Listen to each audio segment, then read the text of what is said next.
cómo se desarrolló. Solo hubieron 4 presenciales. El día lunes comienzan los turnos. Me preguntan los docentes que si van a empezar las actividades presenciales para aquellos que pasaron las actividades virtuales. Pues yo digo que sí, solo estoy haciendo las últimas averiguaciones. El día lunes todos los internos están presentes de nuevo. Nadie tuvo complicaciones. No hubo docentes afectados. Hubo un docente afectado como consecuencia de una contaminación no del hospital. De hecho, esa persona, ese docente, confirma que no adquirió la enfermedad en el hospital. Ningún docente afectado, ningún personal de enfermería afectado, ningún personal administrativo afectado. El brote fue entre internos, de los cuales 7 salieron positivos y 3 sintomáticos, 10. De esos 10, el día lunes están presenciales, excepto uno, pero que está en buenas condiciones. Hemos dado el periodo de reposo que el ministerio y que todo el mundo pide, que son 14 días.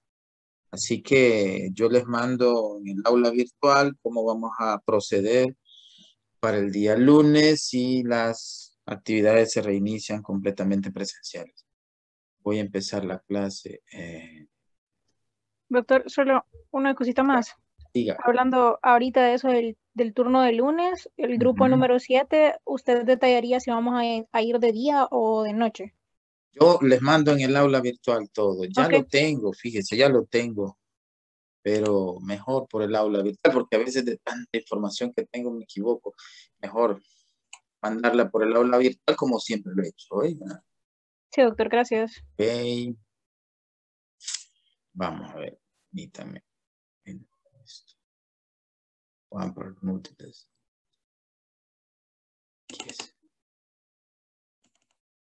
¿Ven mi pantalla?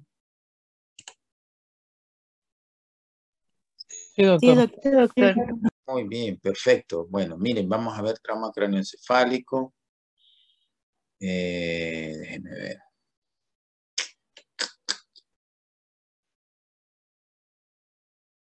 Clases del doctor.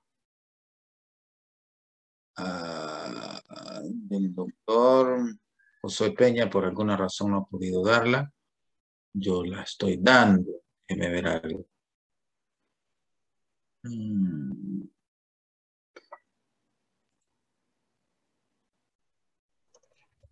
Doctor, aprovechando que mencionó el doctor José Peña, eso le quería preguntar porque para coordinar las clases con él, no sé si de más adelante, honestamente no me he fijado, pero sí sabía que teníamos una clase con él programada para estos días, pero no sabía por qué medio comunicarme con él.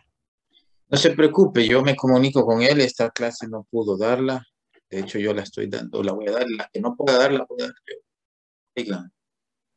Ok, gracias. Ok, permítame que no haya cómo hacer aquí. Igual.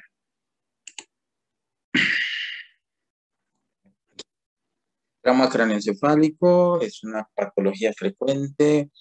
Está asociada, ya sea en forma aislada o en forma asociada a múltiples traumas, accidentes de tránsito. Es hoy en día la lesión de causa externa más frecuente. Hay una alta hospitalización y alta mortalidad como consecuencia de un golpe en la cabeza. Dentro de la epidemiología, prácticamente 1 de cada 10 niños ha sufrido un trauma craneoencefálico en los primeros 15 de vida. Yo diría que la epidemiología debe ser mayor. ¿Quién no se ha golpeado la cabeza aún de pequeños o a los primeros 15 años de vida? Es raro que no suceda eso. Los traumas craneoencefálicos están asociados al 85% de los traumas graves, de todos los traumas posibles. La cabeza siempre sale afectada. Accidente de tránsito, se cayó de un árbol, se cayó la patineta, se cayó de la bicicleta. La cabeza siempre sale afectado y a pesar de que nuestro sistema de defensa siempre proteger la cabeza metiendo las manos, qué sé. De tal forma que siempre hay que evaluar ante un accidente, ante un trauma craneoencefálico, la evaluación neurológica, ¿sí? Diremos que los golpes de cabeza son o provocan como consecuencia una alta mortalidad. El Hospital Bloom, un hospital de niños, recibe todos los días una gran cantidad de golpes de cabeza en niños de todo tipo. Hay una gran cantidad de niños que fallecen por golpes en la cabeza. Hay historias habidas y por haber. Lo cierto es que es una patología, una causa externa, una causa de lesión externa frecuente que hay que tenerla en consideración. Es más frecuente en el varón en algunas epidemiologías, debido a que el varón tiende a ser más inquieto, el varón tiende que quiere demostrar sus superpoderes, su hombría, entonces se sube a los árboles, baja los mangos, qué sé yo. En general, los traumas de cabeza se deben principalmente a accidentes. Se caen de la cama, la madre se confía de que el niño está en la esquina del cuarto y le pone almohadas como barreras, el niño tiene 7 meses y el niño avanza y cae. La mayor parte de traumas craneoencefálicos suceden en la casa, sobre todo en niños pequeños, y en el adolescente es fuera de casa. En el 50% de los casos se caen en la casa. Un alto porcentaje de caídas están de la cama. El niño es inquieto, la mamá reconoce que es inquieto, no le pone baranda a la cama, cae al suelo y se golpea. Dentro de la epidemiología, la etiología puede variar, depende de la edad. En el primer año de vida, los niños caen porque se mueven mucho. Los neonatos no rodan en cama. Los niños empiezan a rodar allá por los 6, 7 meses de edad, 6.5 meses, dice el libro. Dan vueltas, giran, pero hay niños que se han caído y tienen un mes de vida. Y esto se debe a que ellos se mueven excesivamente y en el proceso del movimiento avanzan y caen. Y los padres o los responsables se confían de que como el niño está pequeño y no roda, no puede caer. Hemos visto caídas en los centros hospitalarios de niños recién nacidos y que eso implica hacer estudios específicos. Descuido de los padres, ¿verdad? A medida que el niño progresa en su desarrollo, empieza a caminar, luego sube sillas, sube muebles. Es frecuente la caída de las sillas, de los muebles, de las camas en los niños menores de 1 año. Entre los 1 y 2 años, los niños caen de su propia altura, empiezan a correr, tienen una marcha inestable, con un centro de gravedad hacia adelante, entonces tienden a caer en la medida en que avanzan y agarran velocidad. Muchos se caen también de las sillas, de los sillones y caídas de su propia altura. Arriba de los 2 años, estas caídas se asocian a accidentes de tránsito, muchas veces asociados a que van en la parte anterior como copiloto. Ningún niño debe de ir como copiloto en un vehículo. Los niños deben de ir en la parte posterior. Todos los niños deben de usar cinturón o tienen que usar un portabebé si es pequeño. El niño puede ir como copiloto después de los 12 años, a partir de los 12 años. Todo niño menor de 12 años va atrás, pero los padres son necios. Hay caídas en los centros recreativos, en los parques, en las escuelas. Y los mayores de 8 años empiezan a caer de la bicicleta. La bicicleta es un instrumento recreativo que provoca grandes traumas abdominales. Al perder el control, el manubrio gira y hace una función de un golpe en el abdomen y esto produce rupturas de vísceras huecas, rupturas de vísceras sólidas, hígado, vaso, subiríamos más o menos un paciente por bicicleta cada semana, que implica hacerle una laparotomía. Descuido, ¿verdad? Descuidos de las personas responsables y los accidentes de tránsito. Esto es más o menos la epidemiología que hay entre los niños.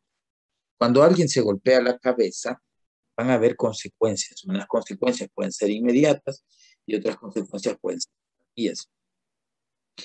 En forma teórica se ha logrado o se tiende a clasificar los tipos de lesiones como consecuencia de una caída, de un golpe. Y así se han establecido tres tipos de lesiones. Lesiones cerebrales primarias, las lesiones cerebrales secundarias y las lesiones cerebrales terciarias. Las que son como consecuencia del proceso propio del golpe, de la forma de cómo se golpeó, las consecuencias inmediatas como resultado de ese golpe, de la intensidad, de la altura, de la velocidad, se llaman lesiones cerebrales primarias. Dentro de las lesiones cerebrales primarias hay un montón de consecuencias, ¿sí? Y estas tienen la característica que ocurren en el mismo momento del accidente, en el mismo momento del golpe. Son asociadas a mecanismos de aceleración y desaceleración. En este mecanismo implica la altura, implica la velocidad. Y dentro de los problemas que hay de consecuencias al golpe, al trauma craneoencefálico, tenemos, como ustedes ven ahí, varios tipos. Tenemos las contusiones, las laceraciones del cuero cabelludo, las famosas heridas, las fracturas de cráneo, la conmoción cerebral, es decir, el movimiento de las masas encefálicas, la contusión y laceración cerebral, es decir, el golpe, las hemorragias cerebrales, vamos a ver, y también está incluido el daño axonal difuso. El daño axonal difuso es un daño al sistema neurológico, específicamente a las neuronas, en donde hay un estiramiento, y este estiramiento puede causar pérdida de la integridad de la neurona, y esto puede llevarnos como consecuencia a una condición que llaman estado vegetativo, que lo vamos a ver. Estas son las lesiones cerebrales primarias, asociadas al momento del golpe, asociadas a un movimiento de aceleración y desaceleración.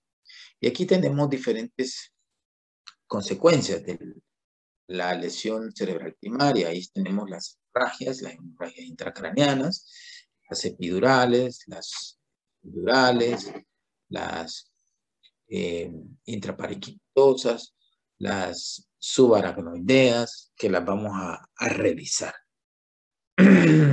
Cuando yo tengo un golpe, que puede ser desde pequeño a gran envergadura el golpe, puedo desarrollar quizás el hematoma más agresivo, que causa más mortalidad, que muchas veces no lo sospechamos, es el hematoma epidural.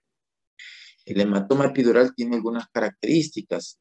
Generalmente está asociada a una fractura ósea. De ahí que cuando yo tengo una fractura ósea, tengo la probabilidad de que pudiese haber una hemorragia. Esta hemorragia epidural, la anatomía donde se localiza es entre la calota craneana y la dura madre. Es una ruptura de vasos reales, por ende la formación es bien rápida, ¿sí? Porque son arterias las afectadas, principalmente y en la mayor parte de los casos ante un hematoma epidural. La arteria afectada se llama la arteria meningia media. Cuando usted tenga un hematoma epidural, usted vea a un paciente adulto, un paciente niño, y el neurocirujano diga, hey, tiene un hematoma epidural, casi, probablemente, se debe como consecuencia a una ruptura de la meningia media, el 85% de los casos. Pueden haber también rupturas de vasos venosos, pero esto es menos frecuente. Y esta patología del hematoma epidural es el paciente que llega, describe el accidente, da detalles del accidente, y posterior a 1 hora, 2 horas, está comatoso. paciente no da la impresión de que estuviera mayor lesión. En la medida en que va creciendo el hematoma, pues se dan las complicaciones neuroquirúrgicas. Al examen físico vamos a encontrar una midriasis, es decir, hay una compresión del tercer par craneal del lado ipsilateral a la lesión, ¿sí? Es decir, del mismo lado. Eso usted siempre tiene que andar una lámpara. Ante un trauma craneoencefálico, siempre alumbre las pupilas, siempre alumbre las pupilas. Ahí donde está la midriasis, de ese lado está la lesión ipsilateral. De hecho, una midriasis es un indicio de que hay una hipertensión intercraneal, una indicación de hacer un estudio tomográfico. Hay midriasis ipsilateral, hay hemiparesias contralaterales del hemicuerpo. Recordemos la decusación piramidal del sistema o del tracto cortical. Esa decusación hace que haya una hemiparesia contralateral. Alteración del estado de conciencia. En la radiografía, perdón, en la AC, la imagen más frecuente, yo le llamo una imagen en balón de fútbol americano, que ya lo vamos a ver, que es una imagen convexa que se da en el 84% de las imágenes. Es cómo es la distribución de la arteria meningia media, como usted ve aquí, es la arteria meningia media que va a penetrar por debajo del hueso temporal. Dicho sea de paso, un hueso temporal es el hueso más delgado que hay del cráneo. Estos traumas en esta área pueden provocar lesión de la arteria meningia media. Es un factor de riesgo de los traumas en la región temporal. De tal forma de que la arteria meningia media va a irrigar toda esta parte de esta parte aquí va, miren, todo esto es la meningia media del cráneo, del cerebro, ¿sí? Los senos venosos. Entonces, cuando uno ve un hematoma epidural, casi en el 85% de los casos vamos a encontrar una lesión de la arteria meningia media. Aquí tenemos una imagen de un TAC, ¿sí? En donde vamos a ver la lesión que yo les decía, que es una imagen como en balón de fútbol americano, es una imagen biconvexo, de dos abulsiones o bultitos si lo quiere ver. En esta fotografía se ve mejor. Dijimos que el hematoma epidural está asociado a una fractura, ¿sí? El hematoma epidural en las primeras horas no da manifestación. Uno lo va pensando conforme el niño se deteriora. Es altamente mortal. Esto no es una hemorragia del cerebro, sino que lo que sangró es la dura madre. Por aquí pasa la arteria meningia media y entonces, si usted se fija, se acumula sangre y comprime el cerebro. De hecho, vean aquí el ventrículo lateral derecho y aquí está comprimido el izquierdo. En esta otra fotografía vamos a ver que comprime el lado derecho y el izquierdo no. Entonces esto provoca un aumento de la presión intracraneana y esto hace que haya consecuencias neurológicas. Ojo, siempre alumbre los ojos. Usted ve una midriasis, eso se llama compresión del tercer par ipsilateral a la lesión. Es decir, que si yo pudiera tener los ojos aquí y alumbro aquí el ojo, este ojo está dilatado. Es una indicación de una tomografía, de una evaluación neuroquirúrgica. El hematoma subdural, como su palabra lo dice, está por debajo de la dura madre. Generalmente no se asocian fracturas, ¿sí? Localizada entre las meninges, la dura madre y la aracnoides, ¿sí? El hematoma subdural se debe a una ruptura de vasos sanguíneos venosos, a los cuales se le llaman vasos sanguíneos comunicantes. Y como son vasos sanguíneos venosos, este hematoma es más insidioso, es más lento, ¿sí? La instalación es más lenta. Hemos visto niños que caen de camarote, el camarote hoy, y a los 3 días llegan vomitando. Es decir, la instauración del hematoma es más lento. Cuando tomamos vemos un hematoma subdural. Ruptura de vasos venosos comunicantes.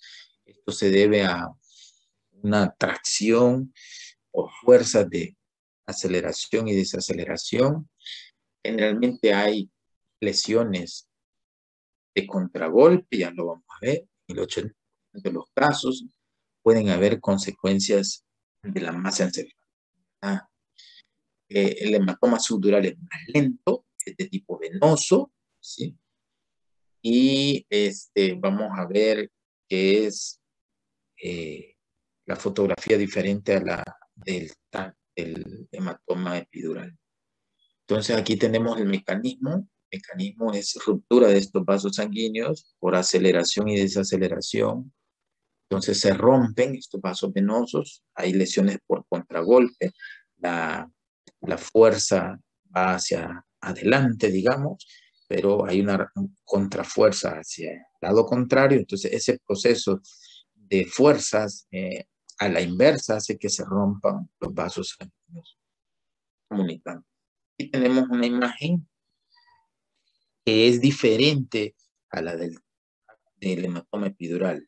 El hematoma epidural dijimos que era biconvexo, este solo afecta prácticamente una porción, no es biconvexo de la imagen, puede ser aquí arriba, puede ser a este lado, puede ser, pero es subdural, por debajo de la dura madre. Está entre la dura madre y la aracnoides, ¿sí? Madre y aracnoides. El epidural dijimos que estaba entre la calota craneana y la dura madre. Importante es que usted conozca dónde es que se da el proceso del sangrado, ¿sí?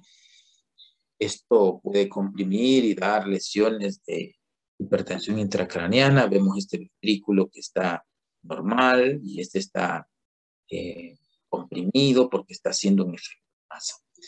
Aquí tenemos una figura con diferentes tipos de hematoma. Vean la fractura. Dijimos que la fractura está asociada a un hematoma epidural.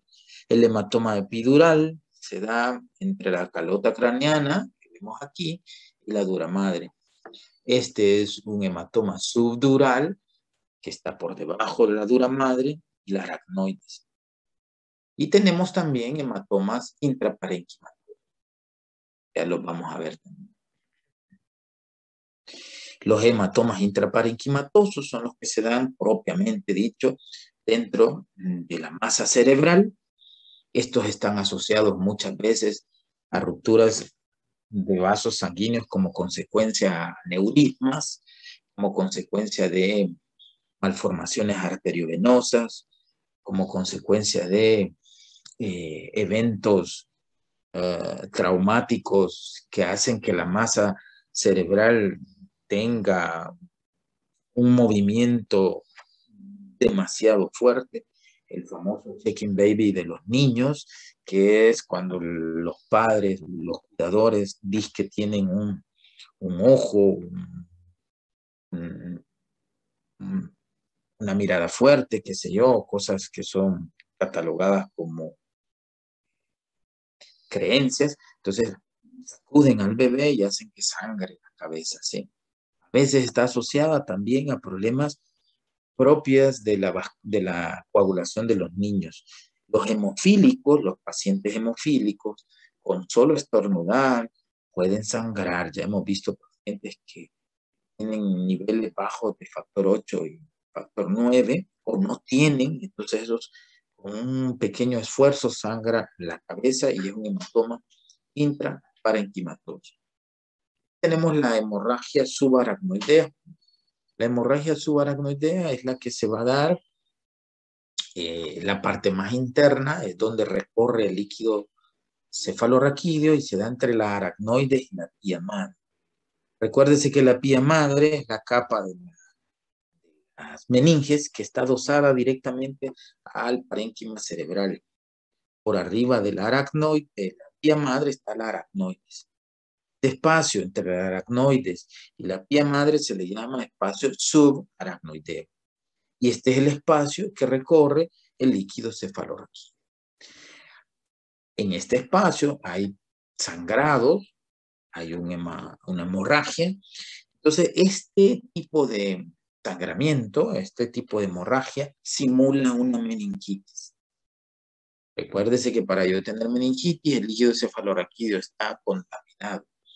Entonces, estos niños tienen dolor de cabeza, tienen vómitos, pueden simular o pueden tener un poquito de fiebre, tiene irritación meningias, tiene Kerning, tiene Brudzinski. ¿Por qué? Porque tienen el mismo trayecto de líquido cefalorraquídeo. Muchos de estos hemorragias intracraneanas de tipo aracnoideo muchas veces no se piensa, ¿verdad? Porque pensamos que se trata de un proceso infeccioso. El mecanismo es la ruptura tanto de vasos sanguíneos arteriales o venosos. La sangre está en contacto con el líquido. Dijimos que habían diferentes tipos de fracturas, que habían conmociones, que habían laceraciones, que habían hematomas. Ya vimos el hematoma epidural, sutural, intraparenquimatoso, subaracnoideo, y hoy veremos el daño axonal difuso. El axonal difuso, como lo dije, es un daño a nivel neuronal, consecuencia del trauma, que produce un mecanismo de aceleración y desaceleración a nivel de las neuronas, y esto produce una ruptura, se llama. Se le llama ruptura por cizallamiento, es decir, un estiramiento a nivel de estas neuronas, y esto produce consecuencias graves posteriores. El paciente, el trauma fue hace 3 meses y está en UCI, forma vegetativa. Usted le toma TAC y no encuentra lesiones. En las resonancias magnéticas podemos encontrar lesiones muchas veces asociadas al sistema extrapiramidal, a los núcleos basales, ¿sí? A las causas de pérdida de conciencia y estado vegetativo posterior a un trauma se debe al daño axonal difuso. Áreas cerebrales más frecuentemente asociadas al daño axonal difuso son la sustancia blanca, el cuerpo calloso y el mesencéfalo. De ahí, todas las anteriores fueron lesiones cerebrales primarias. Luego tenemos las lesiones cerebrales secundarias. Son aquellas complicaciones que inician en el momento de la lesión, pero no son directamente atribuibles al impacto. Y las más significativas, hay varias, todas las alteraciones metabólicas. Tenemos el edema, quizás el más significativo, la redistribución del líquido, que es la isquemia. El edema cerebral es un daño cerebral secundario, ¿sí? Es casi inherente a traumas craneoencefálicos severos. Lesiones cerebrales secundarias pueden ser intracraneanas o extracraneales. Ahí tenemos las convulsiones, el edema cerebral, la isquemia. Tenemos la redistribución del líquido o de sangre. Y las extracraneales son todas las alteraciones metabólicas. Natremia, hipotermia, hiponatremia, hipoglicemia, sepsis, etc. A veces pensamos que no es consecuencia del trauma, pero el desencadenante es el trauma.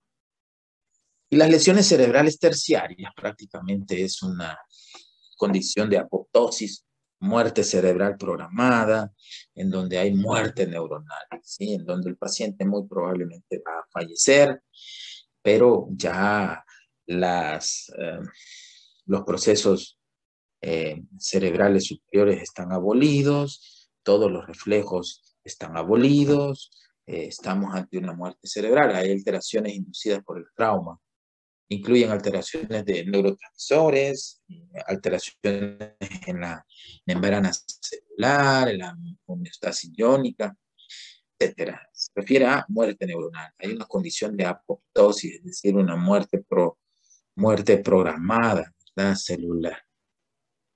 Cuando entramos al cráneo, al trauma craneoencefálico, importante es el abordaje del trauma. Para eso se ha hecho una escala que es ya, sus años, tiene más de años, 45 años quizás. Glasgow es una área de Escocia, de Gran Bretaña. En la universidad se encontraron dos jóvenes que hicieron esta clasificación en base a la observación. Vieron varios pacientes y tenían un denominador común y ellos lograron hacer su famosa escala, que es la escala de Glasgow. Ahí están los jóvenes, Graham y Brian, fueron los neurocirujanos que desarrollaron esta clasificación en Glasgow. Y aquí tenemos la escala de Glasgow. Tiene que saber que su puntaje máximo son 15 puntos, su puntaje mínimo son 3 puntos. Usted cree que está muerto y lo logró revivir, tiene 3 puntos. A mí en la emergencia me hablan y algunos médicos, yo pregunto cuánto tiene de Glasgow y me dicen 0. Con el perdón de esa persona, no sabe de Glasgow. Hubo uno que me dijo que tenía 23 puntos de Glasgow. No sabe la clasificación y esto es una clasificación también hecha para adultos. En niños hay modificaciones para poder interpretar el lenguaje de ellos porque no nos hablan, ¿sí? Tenemos que el Glasgow está formado por 3 componentes o 3 parámetros: el parámetro ocular, el parámetro verbal y el parámetro motor. El puntaje de 1 es cuando no hay respuesta y el puntaje máximo, ya sea 5, 6 o 4, el puntaje ideal. ¿Ah? Ojo, boca, motor. 4, 5 y 6 es el puntaje máximo de cada uno de esos parámetros. Importante ante un trauma craneoencefálico describir siempre el Glasgow. ¿Cuánto de puntaje tiene el niño de Glasgow? En base al Glasgow uno actúa. Algunos dicen que es un gorroso, otros dicen que hay otras tablas de clasificación. Lo cierto es que a nivel mundial conocemos Glasgow y usted tiene que conocer Glasgow para poder establecer una conducta del paciente. No es lo mismo tener un paciente con 14 puntos de Glasgow a tener un paciente con 9 puntos de Glasgow. Limitaciones, mire, depende de la condición del paciente, ¿verdad? No es lo mismo un Glasgow en un paciente intubado, en un niño que no puede hablar porque tiene una lesión Lefort 3, porque tiene un compromiso de los nervios faciales. Hemos visto pacientes con traumas craneoencefálicos severos y son mudos, y uno no sabe porque solo los llegan a dejar, es mudo, y nosotros pensamos que no puede hablar porque es un parámetro de evaluación. Hemos visto pacientes que una lesión craneal no le permite la movilidad o los estímulos, pero son limitantes. Muchas veces tienen que hacerse entre varios esta clasificación para llegar a un consenso. A veces no se tiene la tabla a la mano. Hay algunos colegas inclusive que la podemos casi de memoria porque es nuestro trabajo, de tal forma que hay que considerar tener esta escala dentro de las herramientas propias de cada hospital. Y tenemos la escala modificada de Glasgow. Déjenme ver algo que me están.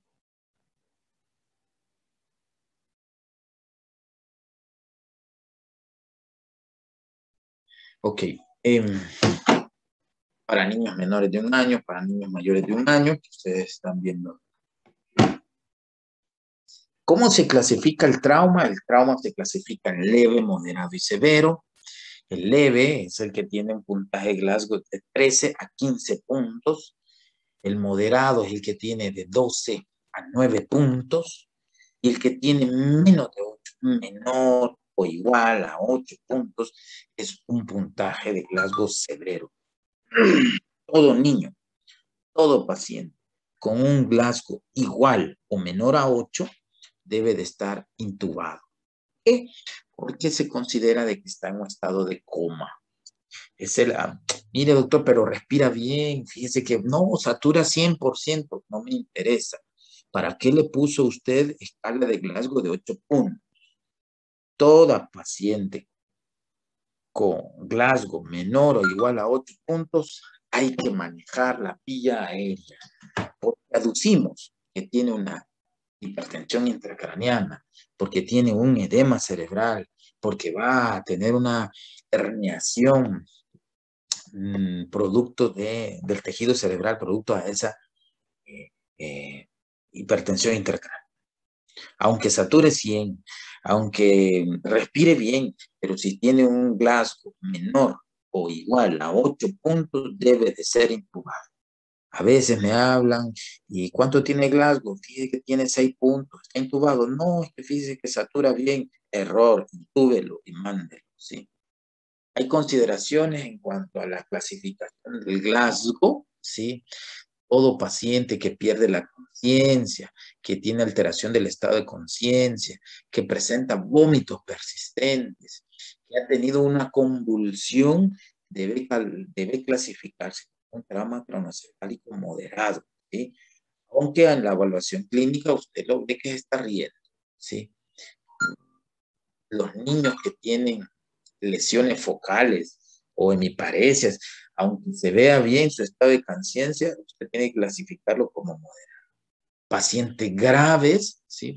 Son aquellos que tienen depresión ósea, una fractura con hundimiento, las lesiones en ping-pong.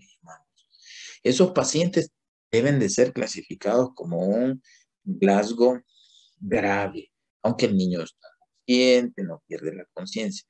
Mas, sin embargo, estos no ameritan intubarse, ¿sí? ¿Por qué? Porque en algún momento pueden deteriorarse. Lesiones con anisocoria, les decía yo.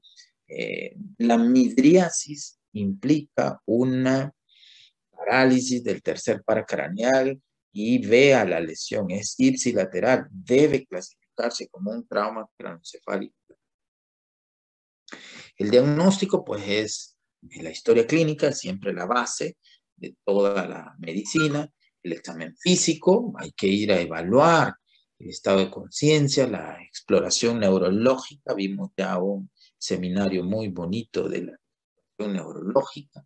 Importante es ir a ver las pupilas, a alumbrar las pupilas y no con el teléfono. Usted tiene que tener la costumbre de dar una lámpara propiamente, lámpara. La luz del teléfono se disipa mucho. Usted necesita una lámpara que concentre bien la luz. Ir a evaluar pares craneales, el tono, los reflejos, los signos vitales, el fondo de...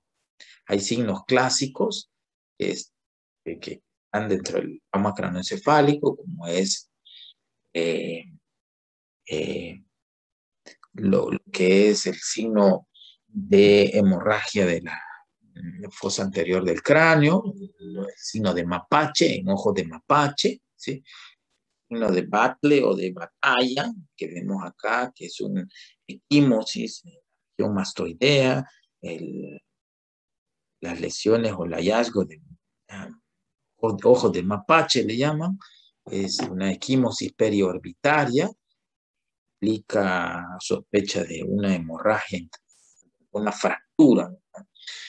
Signo de battle o de batalla, aparece entre los 3 días después a la fractura, implica hacer una tomografía y una evaluación neurocirujano. Aquí tenemos esta equimosis, ¿sí? Siempre que vea una equimosis posterior a un golpe, esto puede ser necesario que sea evaluado por un neurocirujano o la necesidad de hacer una tomografía. Los ojos de mapache, que dijimos que es una fractura a la base del cráneo o de la fosa facial medias. Posterior al golpe, una equimosis que va cambiando de color conforme pasan los días. Aquí tenemos la fractura, ¿verdad? Hay que ir a evaluar si hay salida de secreciones a través de la nasales, rinorraquia o otorraquia, rinorraquia o otorraquia, debiese llamarse. La equimosis y el signo de Battle, ojos de mapache, base anterior del cráneo, los hematomas que ya los vimos. Y tenemos la presión intracraneana. La presión intracraneana no es más que el equilibrio entre tres sustancias o componentes: líquido cefalorraquídeo, sangre y masa cerebral, parénquima. Normalmente este equilibrio me da la presión intracraneana, que el valor normal es de 10 a 15 milímetros de mercurio, más o menos entre 7 y 18 centímetros de agua. ¿Cuál es el valor normal de la presión intracraneana? De 10 a 15 milímetros de mercurio. A esta relación de líquido cefalorraquídeo, sangre y masa cerebral se le conoce con el nombre de la ley de Monroe-Kelly.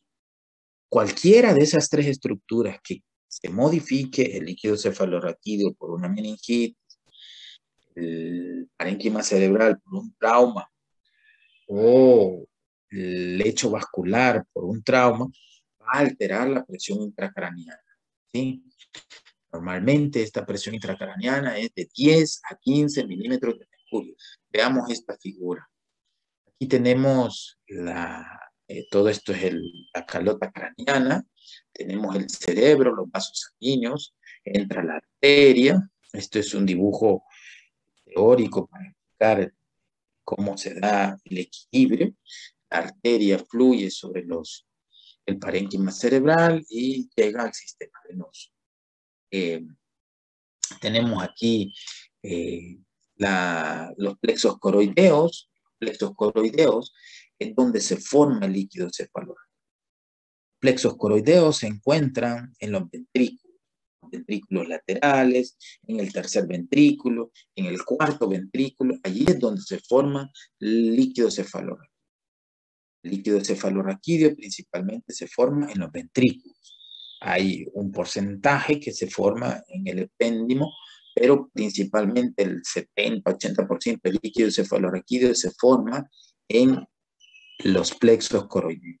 Una vez formado el líquido cefalorraquídeo, lleva su curso, ¿verdad? De los ventrículos laterales, pasa al tercer ventrículo, del tercer ventrículo pasa al cuarto ventrículo, y del cuarto ventrículo pasa a los ventrículos laterales de Magendia y Luchka. Y ese es el curso del líquido cefalorraquídeo. Normalmente, este líquido cefalorraquídeo también baña lo que es la columna vertebral, la médula, y esto es a través del foramen magno. Yo le pongo un transductor y cuantifico que la presión intracraneana es de 10 a 15 torr o milímetros de mercurio, que es lo mismo. Como ya dijimos, el valor normal de la presión intracraneana es de 10 a 15 milímetros de mercurio. Y esto es en condiciones normales. Cuando yo tengo una presión intracraneana alta, a mí me interesa conocer la presión de perfusión cerebral, que es la presión necesaria para que la sangre, esta sangre que va de la arteria, llegue al sistema venoso. Es la presión necesaria para que la sangre fluya. Eso se llama presión de perfusión cerebral. Ante un trauma cráneoencefálico severo, moderado o leve, siempre hay que ir a buscar la presión de perfusión cerebral. ¿Cómo se saca la presión de perfusión cerebral? A través de un recurso. Se saca la presión arterial media, que usted ya la sabe sacar, la he preguntado 3 veces se han equivocado, ¿sí? 2 veces la diastólica más la sistólica entre 3, usted tiene la presión arterial media, ¿sí? Y a esa presión arterial media le va a quitar la presión intracraneana, ¿sí? Normalmente, digamos que es de 70 milímetros de mercurio, la presión arterial media. Un paciente intubado, un paciente comatoso, un paciente con Glasgow menor o igual a 8 puntos, por lo menos tiene 20 milímetros de mercurio. Si en el ejemplo que yo acabo de dar, que la presión arterial media es de 70, le resta 20, él tiene una presión de perfusión cerebral de 5. Todo paciente con trauma craneoencefálico debiese de tener una presión de perfusión cerebral mayor a 50. ¿Sí? Esta presión de perfusión cerebral va a permitir que la sangre fluya adecuadamente a través del parénquima cerebral. Si yo tengo una presión de perfusión cerebral baja, la sangre no llega al parénquima cerebral, el cerebro depende mucho de la glucosa, depende mucho del flujo sanguíneo, de lo contrario, el niño fallece. Entonces, importante es, cuando usted va a atender un trauma craneoencefálico, las primeras medidas de atención. Esa, garantizar una presión de perfusión cerebral más de 5. Y esta es la misma figura, pero con trauma craneoencefálico. Cuando hay un trauma craneoencefálico, veamos, hay un edema cerebral, como usted ve, se ve hinchado, el flujo sanguíneo de la arteria hacia la vena se ve limitado, la presión de perfusión cerebral muy baja, usted necesita aumentar. Los plexos coroideos disminuyen la producción de líquido cefalorraquídeo y a la vez hay obstrucción al flujo de líquido cefalorraquídeo. El lugar donde se reabsorbe el líquido cefalorraquídeo se llama las vellosidades aracnoideas. ¿Dónde se reabsorbe el líquido cefalorraquídeo? En las vellosidades aracnoideas. ¿Y dónde se produce el líquido cefalorraquídeo? En los plexos coroideos. Las vellosidades aracnoideas disminuyen su capacidad de absorción, aumenta el líquido cefalorraquídeo, aumenta el edema cerebral, el flujo sanguíneo disminuye y esto va a provocar un edema cerebral. Al final, el tejido cerebral puede herniarse a través del foramen magno y se pueden herniar las amígdalas cerebrales y provocar la muerte. Tenemos la presión intracraneana es de 25 milímetros de mercurio en este caso. Vimos que el valor normal de líquido cefalorraquídeo, perdón, de la presión intracraneana era de 10 a 15 milímetros de mercurio y acá nos dice que hay 25. Este paciente debería de estar intubado. Signos de hipertensión intracraneana, es decir, que el paciente está mal, fontanela bombada. Hay niños que les dan megadosis de vitamina A. La megadosis de vitamina A, 200.000 unidades, unas perlitas rosadas que dan, puede provocar edema cerebral, un pseudotumor cerebral, le llamamos. Hacen fontanela bombada, hay diástasis de las suturas, es decir, separación de las suturas, vómitos. El vómito en un trauma craneoencefálico es igual a hipertensión intracraneana. Hay pérdida o disminución del escala de Glasgow, hay alteración pupilar, la midriasis es parálisis del tercer par craneal ipsilateral. Es una indicación de TAC urgente. El niño se ve bien, juega, pero tiene midriasis, hágale TAC. Hemiplejías, posturas de decorticación. La postura de decorticación es cuando usted está flexionado, corto los brazos, decorticado, corto. Y hay alteración del estado de conciencia. La tríada de Cushing es algo anecdótico, clásico, frecuente y común conocerlo. Alteraciones respiratorias, hipertensión arterial y bradicardia es la tríada de Cushing. Exámenes que se deben de mandar: radiografía de cráneo, está indicado en los pacientes menores de 1 año, en los pacientes que se sospechan maltratos infantiles, hundimientos óseos, traumatismos faciales graves, pérdida de la conciencia superior a 5 cerebral. Aquí tienen que evaluarlo el médico de emergencia, el neurocirujano, vómitos persistentes, caída del Glasgow más de 2 puntos, anisocoria o midriasis, signos de hipertensión intracraneana son indicaciones de un TAC cerebral. El tratamiento, pues el abordaje, el famoso ABCDE de la exploración, de la atención.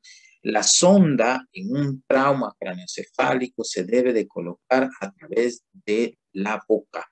es una sonda orogástrica, igual que los neonatos. ¿Por qué? Porque muchas veces podemos tener una fractura de la base del cráneo y la sonda entra a través de la fractura y en vez de irse hacia el estómago se va hacia el cerebro y eso es grave. Todo paciente con trauma craneoencefálico grave que necesite una sonda debe colocarse en la boca. Eso es como el agua moja, ¿sí? Recordarse que hay lesiones medulares, ¿verdad? Y por ende necesita un cuello cervical, el famoso SCORA, que es la lesión medular en ausencia de hallazgos radiológicos, póngale un cuello cervical. Nación, si el niño tiene menor o igual a 8 puntos de Glasgow, hay que ventilarlo, mantener la eubulimia, evaluar la presión intracraniana y eso implica que usted debe de conocer cómo sacar la presión de perfusión cerebral. Después de esta clase, usted tiene que saber cómo sacar la presión de perfusión cerebral. El manejo de la presión intracraniana es una posición adecuada, un respaldo de 30 grados, sedación, el uso de soluciones hiperosmolares o manitol. Esto ya es del intensivista o del médico de emergencia. Nosotros lo hacemos muy frecuentemente. Mantenerlo normoventilado, evitar la estimulación, etc. Criterios de hospitalización, bueno, pues, todos los criterios de evaluación y hospitalización del paciente. ¿Cuándo consultar? Después de un golpe. Si se golpea el niño, aparecen cambios de comportamiento. Esto se da en ancianitos. Muchos ancianitos se golpean y a los 3 días hay cambios de comportamiento, se les olvida las cosas, se orinan en la cama. Eso es un hematoma subdural. Aparecen confusiones, el niño es irritable, dolor de cabeza persistente.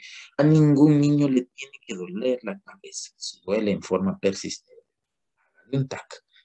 Hay hemorragias o salida de líquido en el oído o la nariz, hay convulsiones, hay hallazgos de irritación meningeas. Dijimos que la hemorragia que se asocia a meningitis es la hemorragia subaracnoidea. No hay que impedir que el niño duerma. Muchos papás después del golpe ahí lo tienen como sonámbulo, no lo dejan dormir. Falso. Debe dormir y despertarlo en forma ocasional, ¿verdad? Primeras 24 horas es necesario que esté en casa, en observación, no lo mande a la escuela, manténgolo en observación. No hay ningún hallazgo nuevo, puede seguir su curso normal de la cotidiana. Preguntas al 12, 11:59. ¿Dudas? Doctor, una pregunta. Diga. No sé si me escuché, pero ¿cómo se saca la presión intracraniana? No sé si hay alguna fórmula o... Sí, lo dijimos, y lo expliqué bien, fíjate, muy bien, creo que lo expliqué muy bien. Yo le voy a subir la presentación a la presión de perfusión cerebral, es la presión necesaria para que la sangre fluya a través del cerebro. La presión de perfusión cerebral debe ser por lo menos de 50 milímetros de mercurio. Para eso necesito la fórmula, presión de perfusión cerebral es igual a presión arterial media, eso lo que usted necesita es un tensiómetro. Usted ya sabe sacar la presión arterial media, 2 veces la diastólica más la sistólica entre 3. A esa presión arterial media usted le va a restar la presión intracraneal. Se supone que un paciente grave tiene una presión intracraneana de 20 milímetros de mercurio. Eso, para hacer esto, usted debe de saber que la presión normal de la presión intracraneana es de 10 a 15 milímetros de mercurio. Eso está ahí en la clase. Entonces usted viene y a la presión arterial media le resta la presión intracraneal. Es tener un monitor intracraniano que mida la presión intracraneal. Entonces, estamos a la presión arterial media, la presión intracraneana. ¿Cuánto es la presión arterial media? Dijimos que era 70. Le va a restar 20. Ese paciente tiene 50 milímetros de mercurio de presión intracraneana. Debe manejarse la presión de perfusión cerebral arriba de 50 milímetros de mercurio. Por eso nosotros cuando estamos en estos tipos de pacientes siempre estamos viendo la presión arterial media, siempre presión arterial media, es lo que me va a dar la pauta de la presión. Otra pregunta. Gracias, doctor. Ok, Doctor, diga. yo creo que no se escuchó bien, pero no estoy segura, ¿verdad? Pero lo que el compañero preguntaba era cómo sacar la presión intracraneal. A eso voy yo. La presión intracraneana se deduce, ¿sí? Lo que en una emergencia usted no tiene monitor en ningún lugar o no tiene un catéter que vaya hacia el cerebro o hacia los ventrículos, ¿sí? Y es la mejor forma de poder medir la presión intracraneana. Esta presión intracraneana se deduce. ¿Cómo se deduce?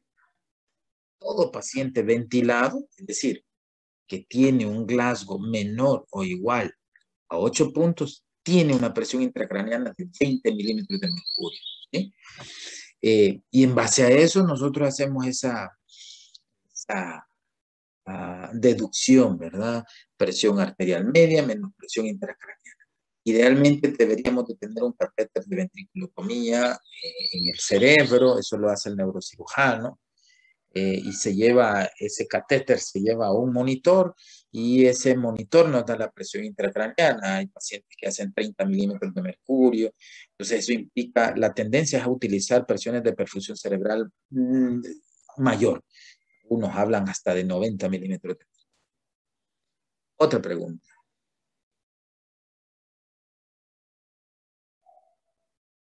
Hola. ¿No? Ok, miren, yo subo la clase hoy. Léanla y revisen su aula virtual hoy para que vean las noticias que van a ver ahí. ¿De acuerdo? El Sí, día doctor. de mañana es examen. Mañana no hay seminario, ¿sí? 9 a.m. y 9:30 a.m. A y B, respectivamente. Oiga, el examen es presencial, no es virtual. ¿De acuerdo?